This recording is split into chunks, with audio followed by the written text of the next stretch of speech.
Hey everyone, have I here been a video on Dragon Ball Z Dokkan Battle. In this video, we're going to be going over the global timeline for October through November 2024. So with that, if you're new to my channel, like, subscribe, comment below, do all that good stuff.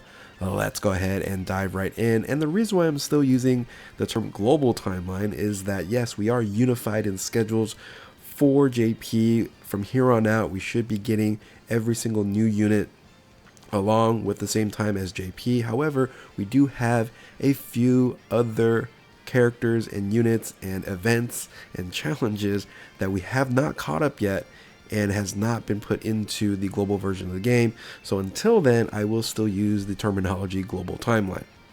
So let's go ahead and talk about what we have experienced and then what is going on right now and what is the future going to hold for Dokkan. So we just finished up the worldwide celebration in 2024, the Broly celebration, and I think it was overall a success. It was a pretty good one. I would say in the top tier of worldwide celebrations, especially how they ended it. So, but this celebration, I think, again, overall, hopefully you guys enjoyed it as well. But now here we are currently. We had the somewhat of a surprise, not much for me, but I would say a lot of people was surprised that we got the EZA to the Dokkan Festival exclusive LR Tech Super Gogeta.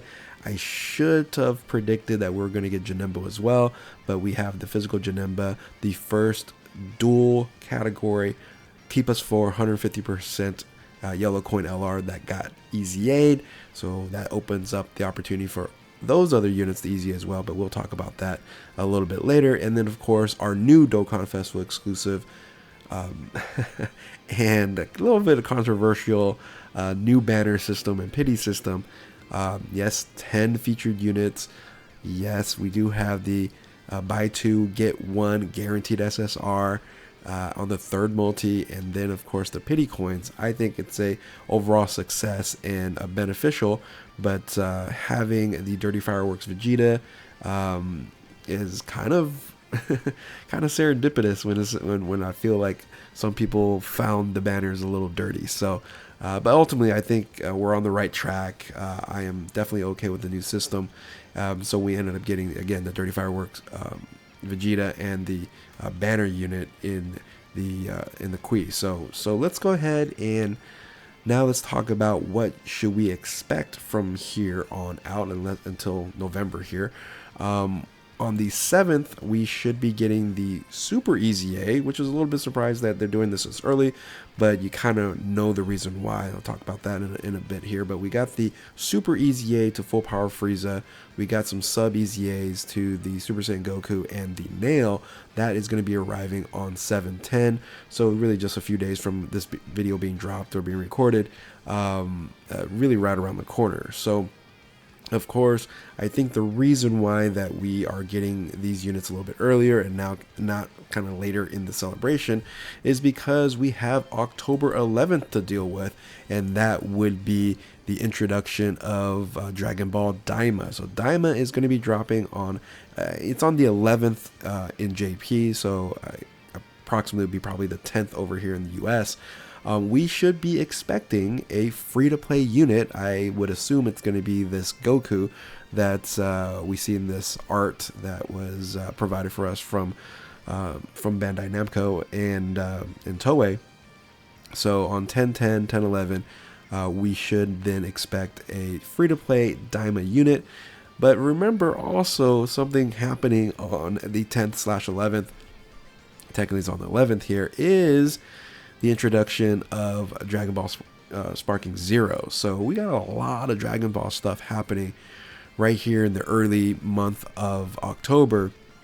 So I guess get ready for it. It's going to be a lot of content, a lot of stuff just overall happening around the Dragon Ball community. So now here's the reason why I think we're just going to get a free-to-play and not summonable, because I think we're going to take the path of Superhero, kind of the last big collaboration that we had in Dokkan. So in Dokkan, if you remember, we ended up getting a free-to-play AGL Gohan on 8/19/2022. I can't believe it was 2 years ago. And that was also the release date of the movie of Superhero in JP in Japan. And then about 2 months later, right? 2 months later, we ended up getting the dual Dokkan Festival exclusive for the Gamma 1 and Gamma 2.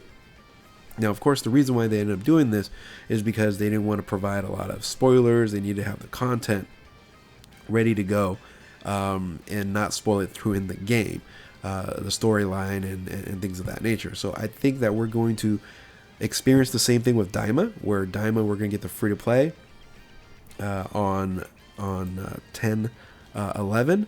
And then I would say it's kind of maybe the same time frame, maybe a little bit longer, because we need to get some episodes in. We gotta get some insight on what's going on in the plot and who the main villain is, etc., etc. I do like that they're visiting now the Demon Realm.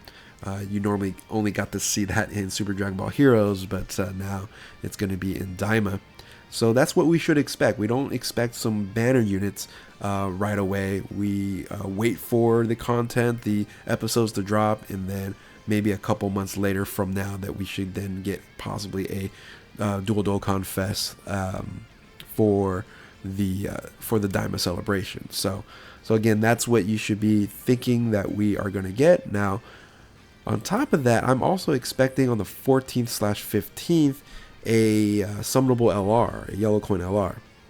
Now, the reason why I'm thinking that is because Dragonstone sales end on that time, and generally speaking, when you see Dragonstone sales end, something else is going to take its place. Now, could it be a summonable diamond unit on the 14th, 15th, along with a free-to-play? Sure, that could happen, but I really think it's just going to be a yellow coin LR that it's going to be a part of the Namek Saga or a part of the Dirty Fireworks Vegeta. So that's what I'm expecting here. But again, I could be wrong. Could be something to do with Daima. I wouldn't expect that for myself. Now, on top of that is I think we're going to get a EZA LR as well. Because we need it for the Planet Namek Saga or the team for Dirty Fireworks Vegeta. So we do have some options here on what the EZA to the LR could be, and we of course look at the 130% and the single category 170% on here. So you have a bunch of units on here, and then really there's a couple that stand out that would, I would say, be connected to the Dirty Fireworks Vegeta. 2 for sure. The other one, maybe not as connected. But 2 for sure. I think both of them will probably even get EZA'd. Now, the other option, of course, is EZAing something in the Key +4 dual category 150, but really nothing stands out as an option for them to actually EZA any of these units.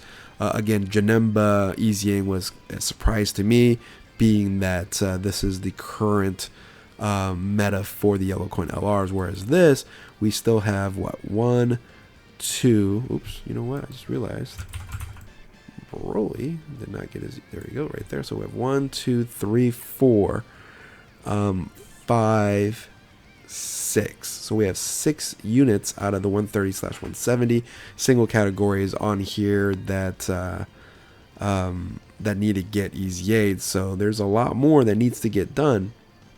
I'm guessing there's going to be another movie hero, something going to be happening pretty soon in terms of these two needing to get EZA'd. When I say these two, I just realized I'm not using the cursor here.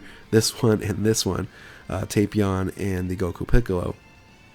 So that's going to be very interesting there, but I kind of mentioned before, these basically could be an opportunity to EZA. So that's what I'm going to predict here is we have 3 units that I think have an opportunity to EZA. I think 2 of them, the Exchange Vegeta and Goku, is top notch, because in the what they called, the special Dokkan Fest banner, it's kind of like a category banner for Dokkan Festival exclusives and other units on here. This unit is on there, so generally if it's on that, on that banner, the likelihood of a super EZA is going to be, or not, in this case EZA, could be very likely. So of course we have the Krillin and Gohan. See if that's going to happen. The other one is just another Vegeta, even though it's Majin Buu Saga. There could be a possibility they go ahead and pull the trigger on that as well. So now let's talk about what should we expect basically at the end of October, basically Halloween. So in the current news, in the autumn news or the autumn celebration, the banner for the Dirty Fireworks Vegeta is going away on the 24th. So we should expect another banner around the same time or lead into a Halloween a summon or a Halloween Dokkan Festival exclusive. So we had that last year, and we could possibly see that again this year. Anywhere in between the 24th and the 31st.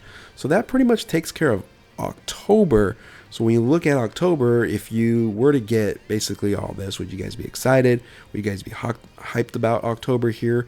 Getting like maybe a couple LR EZAs, another yellow coin LR, having a super EZA full power Frieza, are those type of things that are getting you pretty happy within Dokkan.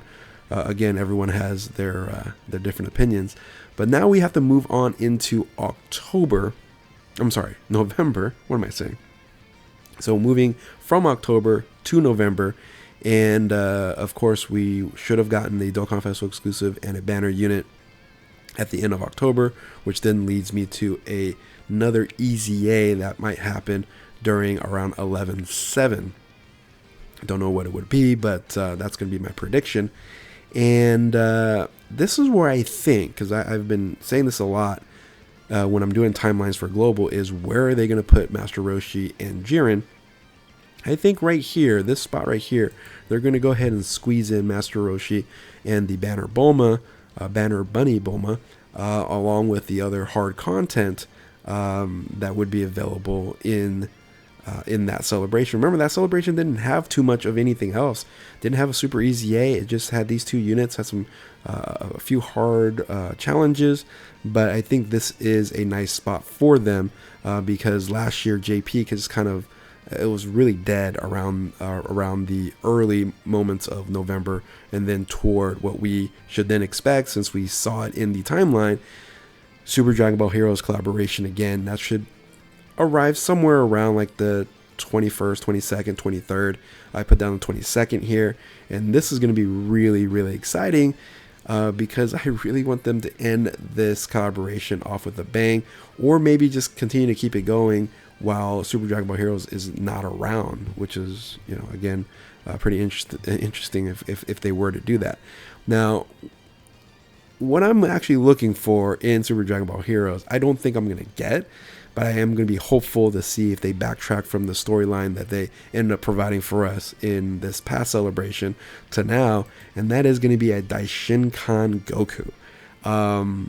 This was something I kind of put together, 3-4 years ago, and of course it hasn't come true yet because it wasn't provided in Super Dragon Ball Heroes, but I would love to see something like this. I think this is pretty amazing. But of course they went kind of a different route, right? They went Limit Breaker route versus the Daishinkan route, and I think the Daishinkan route would be very, very interesting. Would love the summer for that unit, but more likely there could be like a Limit Breaker, Gogeta, restructure, rebrand, maybe EZA, right? The Super Saiyan 4 Limit Breaker Vegito. So either way, hopefully what I don't do, right, because Super Dragon Ball Heroes is done, it's over, is they give us a Majin Ozoto, right? So not a fan of the character, not a fan of the final episode of the promotional anime. It was all CG, like it says right here, promotional CG movie. Ultimately it didn't stick the landing for me in terms of the promotional anime. There was some incredible fights and incredible moments in the promotional anime. I don't know if this is one of them. So if they end up providing Majin Ozoto as a character in Super Dragon Ball Heroes, just know that this will probably be for sure their last celebration or co-celebration, and we have to get something different down the road. So that's Super Dragon Ball Heroes. So after Super Dragon Ball Heroes, at the end of November, we should get another Dokkan Festival exclusive. I still predict that Jiren's going to come toward in the December area, December through January. maybe through Christmas and things of that nature is what I'm expecting the AGL Jiren. Once that happens, then we would be fully caught up with challenges and things of that nature, and I can see them happening before the end of the year. So if we provide on 11/30 another Duo Dokkan or another Dokkan Festival exclusive and a banner unit, I'm also thinking that they could just slide in the Daima Dual Dokkan Festival banners here on 11/30 as well. So I'm not definitely opposed to it, but I'm not sure if they will do it.